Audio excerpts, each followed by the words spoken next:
Most people think what they're feeling is jealousy. They see their ex post a photo with someone new, or they hear through a mutual friend that he's seeing someone, and immediately they diagnose themselves. I'm jealous. And then they feel embarrassed about it, or they try to talk themselves out of it, or they convince themselves they must still have feelings for him, and then they spend the next 3 weeks spiraling over a person they were genuinely done with. But here's the thing, that's not actually what's happening, and I need you to really hear this. What you're experiencing when your ex moves on isn't primarily jealousy. It's not even about him. It's something way more layered than that. And once you understand what it actually is, the whole thing stops being something to be ashamed of and starts making complete, rational sense. So let me bust this myth open, because I think we get it wrong almost every single time. The myth goes like this. If you feel pain when your ex moves on, it means you're not over him. It means you still want him. It means there are unresolved feelings. Maybe you should reach out. Maybe you made a mistake leaving. Maybe the relationship mattered more than you realized. That's the story people tell themselves, and it's almost always wrong. The pain of seeing an ex with someone else isn't simple jealousy. It's rooted in biology and psychology, and those are two very different things from actually longing for a specific person. Think about what happens inside you in that moment.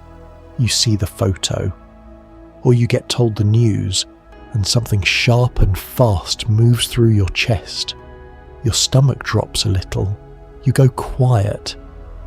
Maybe you put your phone down and stare at nothing for a few seconds. That's not your heart telling you it misses him. That's your brain reacting to something it's interpreting as a threat. Studies show that breakup pain activates neural networks similar to physical pain, particularly in the anterior cingulate cortex and reward circuits. Let that actually land. Your brain isn't registering heartbreak in the emotion center. It's registering something closer to physical danger, the same way it would if someone hit you or you burned your hand. Romantic rejection activates the same brain regions that process pain from burns or broken bones. So you're not being dramatic. You're not weak. You're not over it. You're having a neurological response to something your brain has classified as a genuine threat, which sounds extreme, but makes complete sense once you understand what that threat actually is. Here's where the myth gets really dangerous.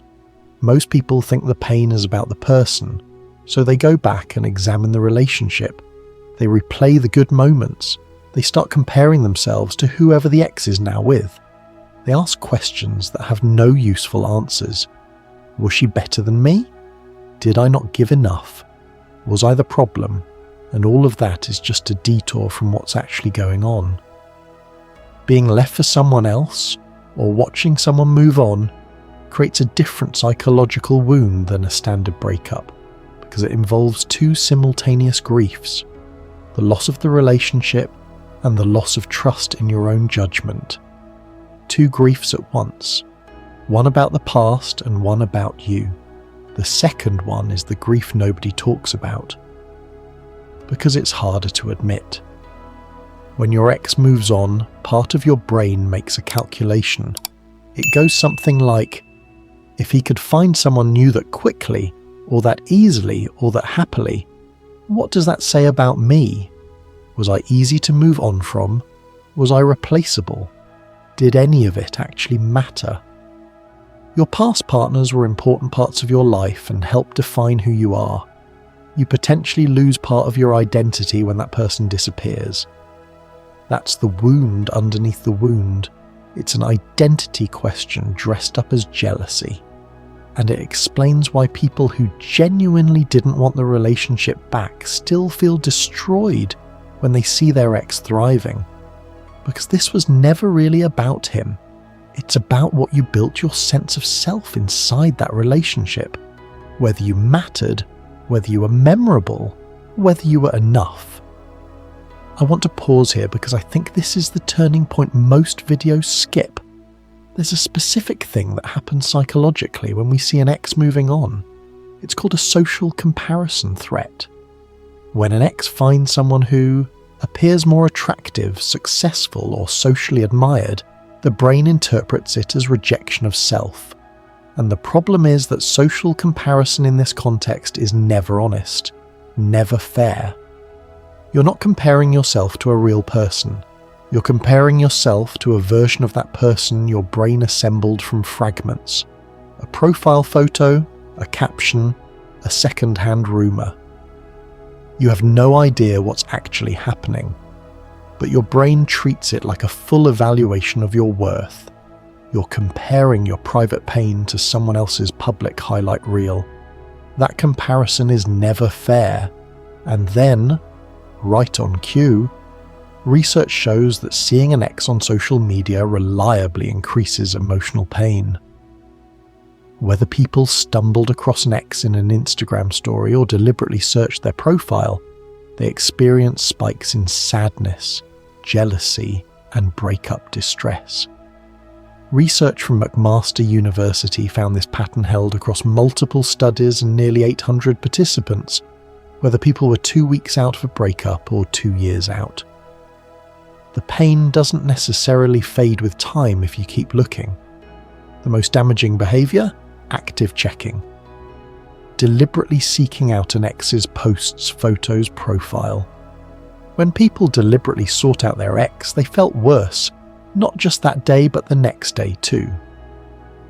So the phone behaviour, the checking, the looking, the scrolling, isn't coping, it's reopening, every single time. Now here's the piece that actually shifts things. The thing I kept coming back to when I was sitting with all of this research. During a relationship, the brain's reward system floods with dopamine in response to a partner's presence, creating a neurochemical dependency that's actually similar to substance-related reward patterns. When the relationship ends, the sudden drop in dopamine produces withdrawal-like symptoms, cravings, restlessness, an intense urge to reconnect. Read that again. Withdrawal symptoms. Romantic attachment involves all 3 hallmarks of addiction.